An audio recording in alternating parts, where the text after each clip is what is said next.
ஊழியர்களை நீங்கள் உயிராக நினைக்கிறீர்கள், தெய்வமாக நினைக்கிறீர்கள்.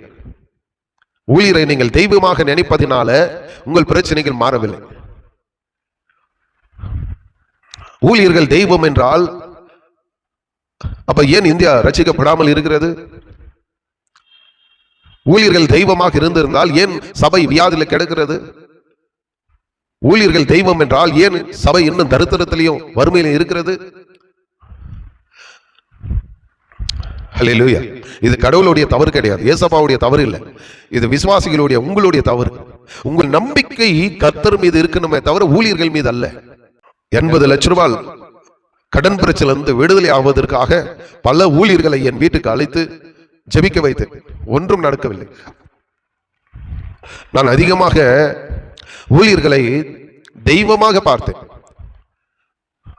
இயேசு கிறிஸ்துவை விட ஊழியர்களை மேன்மையாக வைத்திருந்தேன் என் வாழ்க்கையில். அதுதான் என்னுடைய மிகப்பெரிய தவறு, பாவம். பரிசுத்த ஆவியானவர் உணர்த்தின பிறகு எரேமியா 17:5 வசனத்தின்படி உணர்த்தினார்.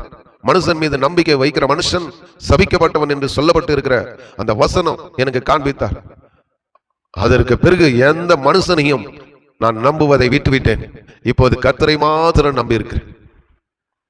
ஊழியம் வளர்ந்தது, கடன் பிரச்சனை மாறினது.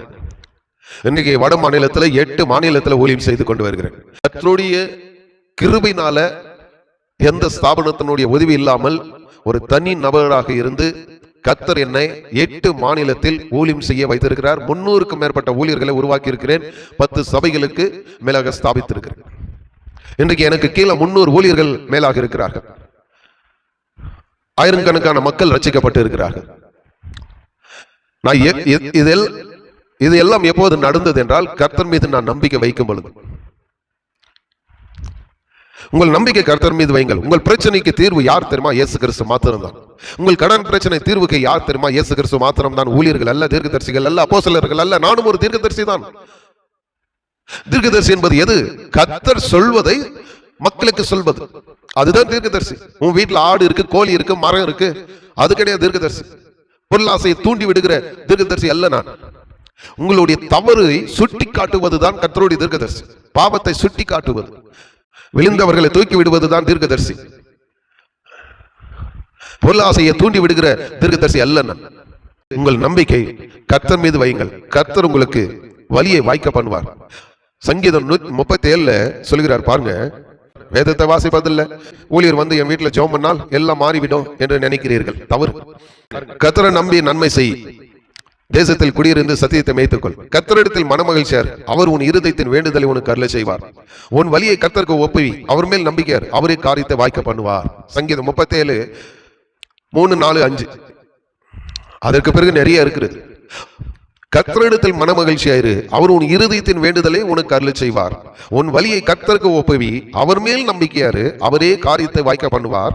உன் நீதி வெளிச்சத்தை போலவும் உன் நியாயத்தை பட்ட பகலை போலவும் விளங்க பண்ணுவார்.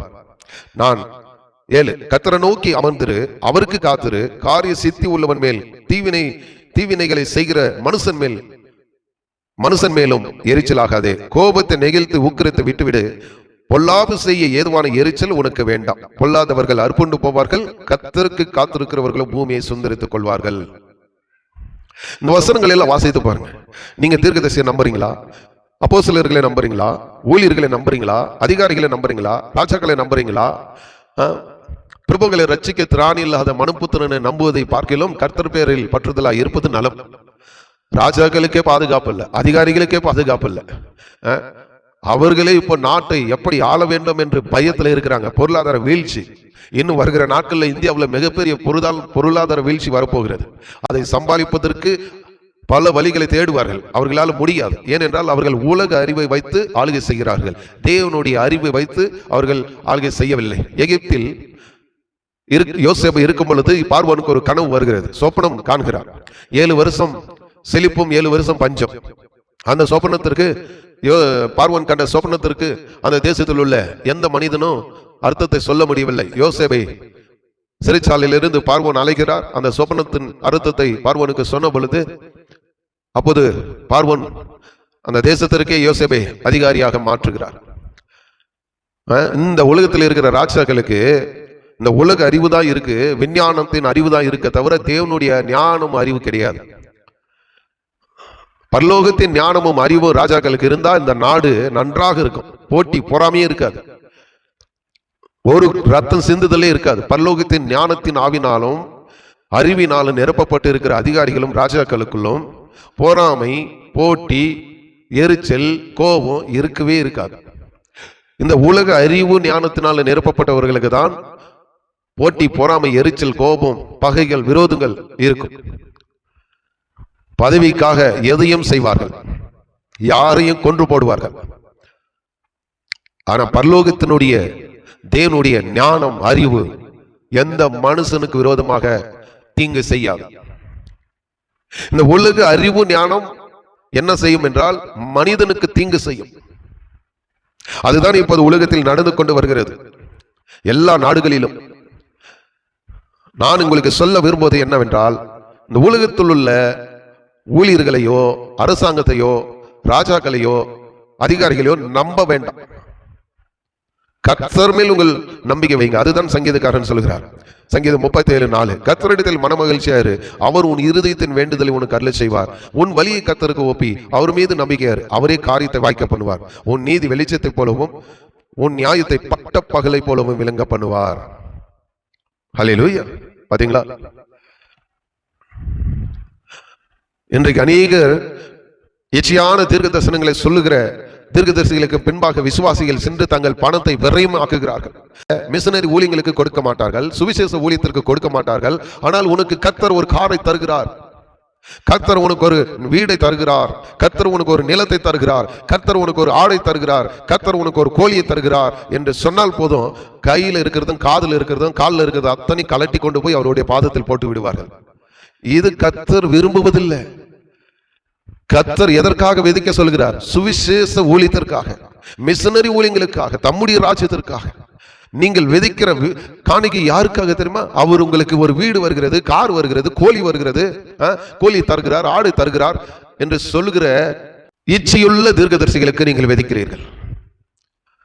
அப்படிப்பட்டவர்களுக்கு நான் சொல்லுகிறேன், அது கொஞ்ச காலம் தான் அது நிலைக்கும், கடைசி வரைக்கும் கிடையாது. பிறகு நீங்கள் இருந்த இடத்துக்கே திரும்பி வர வேண்டிய சூழ்நிலை வரும். எச்சரிக்கையா இருங்க. இச்சையை தூண்டி விடுகிற தீர்க்கதரிசிகள் இடத்தில் செல்ல வேண்டாம். கர்த்தர் மீது உங்கள் நம்பிக்கை வைங்க. சங்கீதக்காரன் சொல்லுகிறபடி உன் வழியை கர்த்தருக்கு ஒப்பி, அவர் மீது நம்பிக்கை, அவரே உன் காரியத்தை வாய்க்க பண்ணுவார். ஊழியர்கள் வாய்க்க பண்ண முடியாது. இன்றைக்கு பேக்கு தீர்க்கதரிசிகள் தமிழ்நாட்டில் அநேகர் எழும்பி விட்டார்கள். நானும் பார்த்திருக்கிறேன், நானும் விதைத்திருக்கிறேன். இந்த 7 வருஷம் ஒன்றும் நடக்கல. எனக்கு தெரிந்த நபர்கள், நூற்றுக்கணக்கான மக்கள் அந்த அப்படிப்பட்ட ஊழியத்திற்கு சென்று விதைத்திருக்கிறார்கள். இன்றும் வரைக்கும் அவர்கள் முன்னேற்றமே கிடையாது. பெட்ரோலுக்கு இல்ல, மண்ணெண்ணெய்க்கு இல்ல என்று கேட்கிறார்கள். என் இடத்துல பல பேர் கேட்கிறாங்க. ஏன்? அவர்கள் நம்பினது யாரு? மனுஷரை, கர்த்தரை அல்ல. ஹல்லேலூயா. God bless you.